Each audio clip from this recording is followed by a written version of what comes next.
बिस्मिल्लाहिर्रहमानिर्रहीम। अस्सलाम वालेकुम व्यूअर्स, कैसे हैं आप? ठीक हैं समीन नाजरीन व्यूअर्स, आपसे आज जो है, जैसा कि पहले आप लोग जानते हैं सेहत के रिलेटेड बातें होती हैं, आज भी सेहत से मुतल्लिक बातें होंगी। लेकिन आज का जो व्लॉग है या वीडियो है ये सेहत से भी जुड़ी हुई है और आज एक ख़ास वाक़या जो है उसके साथ मैंने इसको लिंक करना है और उसके मुतल्लिक आपको बताना है। वो वाक़या ये है कि मलका एलिज़ाबेथ टेलर आज बरतानिया में 96 साल की उम्र में वफात पा गई। मैंने उसको देखना इस हवाले से है कि इतनी उम्र जो है एवरेज फॉरेन कंट्रीज़ में नहीं है, बल्कि 60 की 70 की जो एवरेज है इसमें इन लोगों की जो है डेथ होती है। ये जो इनकी एवरेज उम्र है इसमें ये जो वफात पाते हैं।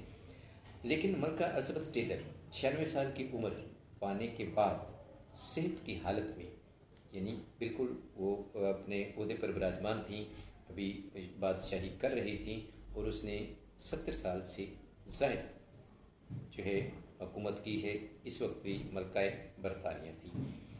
तो इस वक्त उसके बाद जो है शहज़ादा उसका जो विलियम चार्ल्स है उसने बादशाहत संभाली है। जो उसका पोता है जो लेडी डियाना, जो उसकी बहू थी, जो एक हादसे में जो है फौत हो गई थी। और वो लेडी डियाना, आप उसके नाम से यकीनन वाकिफ़ होंगे, अगर वाकिफ़ नहीं है तो आप नेट पे सर्च करेंगे तो आपको सारी उसकी डिटेल पता चल जाएगी। लेकिन मैं थोड़ा सा उसका टच देता चलूँ कि उसकी बहू थी और वो जो है एक मामूली टीचर थी और फिर उसके खूबसूरती की वजह से जो है उसे मलका बरतानिया ने अपनी बहू बनाया था। लेकिन दो तीन बच्चों को जन्म देने के बाद उसने जो है अपनी अलहदगी का सोचा था और उसकी जो है कशीदगी अपने मियाँ से चल रही थी। और कुछ लोगों का ये ख्याल है कि उसको मरवा दिया गया था एक कार के हादसे में, और कुछ लोगों का ये ख्याल है कि वो हादसाती मौत ही मरी थी। बहरहाल इससे कतई नज़र वो चूँकि इससे रिलेटेड है तो इसलिए मैं आपको बता रहा हूँ।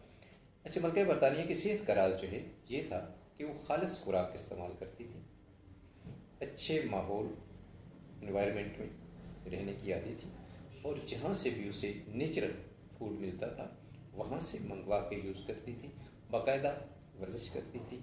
और माहौल से, जैसे मैंने आपकी बात की है ना, माहौल ये नहीं है कि बादशाह का तो माहौल खैर होता ही ऐसे है, लेकिन उसमें बादशाह लोग जो होते हैं उन पर टेंशन्स भी बहुत ज़्यादा होती हैं, डिप्रेशन भी बहुत होता है, मसाइल बहुत ज़्यादा होते हैं, उनकी अपोजिशन के भी जो है होती है बातें। मुल्क के इतने बड़े मुल्क को चलाना होता है तो उसमें भी उन लोगों का अमल दखल बहुत होता है जो उनको परेशान करता है। लेकिन इसके बावजूद उसने जो है इस तरह की सोच रखी, इस तरह का उसे माहौल मिला था कि उसकी सेहत पर किसी चीज़ ने भी असर नहीं किया और उसने बादशाहत को कायम दायम रखा, अपनी हुकूमत के तर्ज अमल को इस तरह रखा कि उसे किसी किस्म की कोई टेंशन नहीं हुई। कहते हैं कि सबसे कीमती चीज़ क्या है? आपके पास दौलत भी हो, आपके पास इज़्ज़त भी हो, आपके पास शोहरत भी हो, आपके पास सब कुछ हो, दुनिया की जवाहरात, हीरे याकूत सब कुछ हो, लेकिन अगर एक चीज़ सेहत ना हो तो ये सब चीज़ें बेकार हैं। दौलत से आप बेड तो खरीद सकते हैं लेकिन नींद नहीं खरीद सकते। दौलत से आप मेडिसिन तो खरीद सकते हैं लेकिन सेहत नहीं खरीद सकते। इसी तरह दुनिया में अगर कोई कीमती चीज़ है तो वो सेहत है, और सेहत को बरकरार रखने के लिए अगर कोई अहम चीज़ है तो वो वर्जिश है। यानी अपने आप को आपने एक्टिव रखना है। आपकी जैसे जैसे उम्र ढलती है, जैसे पुराना मॉडल होता जाता है गाड़ी का, सेम उसी तरह उसकी जो है एफिशिएंसी जो है, कारकर्दगी जो है वो मुतासर होती रहती है। फिर उसको मेंटेन कैसे करना है, बैलेंस कैसे रखना है, ये आप लोगों का काम है। कि जैसे आप यंग एज में होते हैं, आप जितनी मर्जी हार्ड डाइट लेते हैं, सब ठोस खुराक लेते हैं तो वो आपको कुछ नहीं कहती, इस वजह से कि आपके अंदर वो बर्दाश्त करने की क़ुव्वत होती है। इसी तरह जैसे आप उम्र ज़्यादा होती है ना तो फिर जोड़ों का दर्द, मैदे का मसला, जो आपने जवानी में ठोस ग़िज़ाएँ खाई होती हैं, स्पाइसी चीज़ें खाई होती हैं, फास्ट फूड लिया होता है, वो सब के सब असरात जो हैं आपके अंदर जमा होते रहते हैं। मैं नौजवान जो मेरे व्यूवर्स हैं उनको भी ये कहूँगा कि आप अभी से एहतियात परहेज़ करें अगर आपने लंबी उम्र पानी है तो। और अगर आपने कि अधेड़ उम्र में ही बूढ़े नज़र आना है तो फिर आप इसी चीज़ों का इस्तेमाल जारी रखें ताकि आप जल्दी बूढ़े हो जाएं। और जब आप जल्दी बूढ़े हो जाएंगे तो फिर आपकी वो तवानाइयाँ, वो रानाइयाँ, वो रौनकें नहीं रहेंगी। इस वजह से मैं आपको वार्न करता हूँ कि आप अभी से कुदरती खुराक, कुदरती माहौल के, जैसे कुदरती माहौल क्या है कि जो चीज़ अल्लाह ताला ने बनाई है उसे इस्तेमाल करें, जो बंदों की तैयार करता है उसको उससे अवॉइड करें। जैसे फल फ्रूट हैं अल्लाह ताला ने बनाया है, उसके बाद क्या है आटा, जो पत्थर वाली आटे की चक्की है उस पर आप आटा पीसते हैं, नेचुरल है। इसी तरह गुड़ है, चीनी नहीं, क्योंकि चीनी तो फैक्ट्री में तैयार होती है।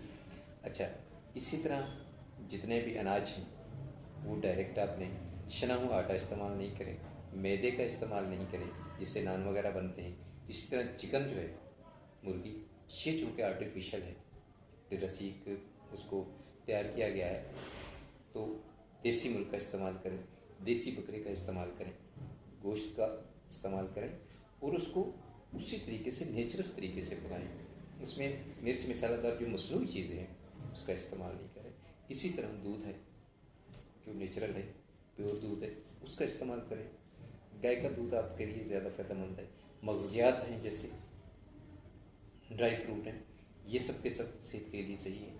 कोई भी चीज़ रेडीमेड जो है जिसे फैक्ट्री में तैयार किया गया है, आप ये ज़हन में रख लें कि नेचुरल चीज़ जो अल्लाह ताला की बनाई हुई है उसको इस्तेमाल करना है।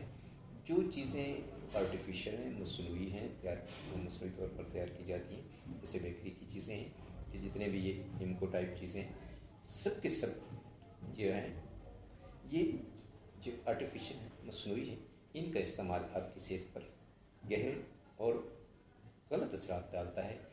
आम लोगों में जो एक तासर है वो कहते हैं कि ये सब लोग खा रहे हैं, ये हम क्यों ना खाएं। खा ज़रूर रहे हैं, इसमें कोई शक नहीं है, लेकिन इसके असरात जो है ना कम से कम 10 साल के बाद आपको पता चलता है। और शीश फार्मा वगैरह तो आप खाते हैं, इस तरह की जो चीज़ें आजकल आ गई हैं तो वो तो फौरी इफेक्ट होता है कि उसके जो असरात हैं आपको पता चल जाता है। आपका मैदा जो है बर्दाश्त नहीं करता, हजम नहीं करता और आपके निज़ाम हजम ख़राब हो जाता है। और इसके बाद जो है नेचुरल अद्वियात जो हैं, जड़ी बूटियाँ जो कुदरत ने बनाई हैं, वो अगर आप रेडीमेड अद्वियात का इस्तेमाल करते हैं जैसा कि अंग्रेज़ी अद्वियात हैं तो वो भी जो है नुकसानदेह हैं। आपका मैदा, आपका जिस्म को बर्दाश्त नहीं करता, उनके मुज़र असरात आते हैं। मलका एलिज़ाबेथ टेलर की जो बात कर रहा हूँ वो होम्योपैथिक मेडिसिन इस्तेमाल करती थी और होम्योपैथिक तरीका इलाज को उसने बहुत प्रमोट किया और उसकी हमेशा हिमायत की और उसके उस तरह की अद्वियात इस्तेमाल की। एलोपैथिक अद्वियात का सहारा नहीं लिया, इस वजह से उनकी सेहत जो है बेहतर रही। तो ज़िंदगी एक ना एक दिन तो अल्लाह मियाँ के पास जाना है, लेकिन बेहतर ज़िंदगी के साथ वो कहते हैं ना कि अल्लाह मियाँ किसी का मोहताज न करे, वो मोहताजी यही होती है कि आप आखिरी उम्र में बीमार हो जाते हैं तो फिर किसी न किसी का सहारा ढूंढते हैं। हाथ में लाठी आ जाती है, आँख में ऐनक आ जाती है और इसी तरह जो है आपको सहारा लेना पड़ता है, सपोर्ट्स लेनी पड़ती है, मोहताज होना पड़ता है किसी न किसी। तो वो मोहताजी से हर कोई जो है बचना चाहता है। तो बात यहीं पे ख़त्म होती है। कोई बादशाह है, गरीब है या अमीर है, ज़्यादा उम्र पाता है, कम उम्र पाता है, तो वो नेचुरल चीज़ों से अपनी सेहत को बरकरार रख सकता है। ज़िंदगी जितनी है वो तो पानी ही है, लेकिन अच्छे अंदाज से, अच्छे तरीके से, खुशी के साथ अगर ज़िंदगी आपको मिलती है तो ये सबसे बड़ी नेमत है। आज तक इतना ही, मिलते हैं नेक्स्ट वीडियो में।